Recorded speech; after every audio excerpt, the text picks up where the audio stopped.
Hey, what's up? Brent from Brenspeed. Thanks for watching Brenspeed TV. Today it's a 23 F150, of course, Whipple Supercharged. We're going to watch a dyno pull, but hey, if you haven't, subscribe, notify, stay up to date. I have Doug with me. Let's go check it out. All right, so a lot of you ask after you have your stage 2 Whipple, what's the next step? This is pretty much an easy way to make over 800 of the tires. Doug, come down, take a look. This truck already had the stage 2 kit on it. We installed a 3.375 Pulley, gonna give us about 15 pounds of boost, E85, and a 4 triple pump return style system. This truck does not even have headers on it yet. That'd definitely be the next mod in my book, but check out this dyno pull.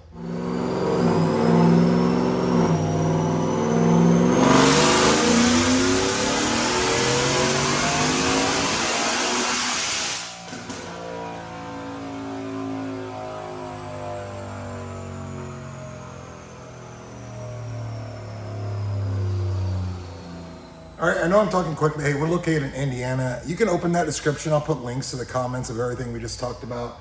You can email quote@brenspeed.com. Hey, what's it cost to get something like this built?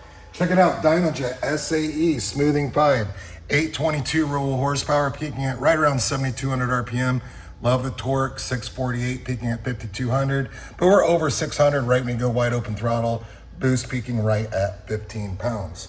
So there it is, pretty standard setup, E85, good fuel system, and the stage 2 Whipple kit. Beautiful truck, and something else I love about this, came in ET Street R tires, ready to rock. Put that thing in 4-wheel drive, get it going. Have any questions, leave a comment, happy to answer. Again, we're in Indiana. Thanks for watching.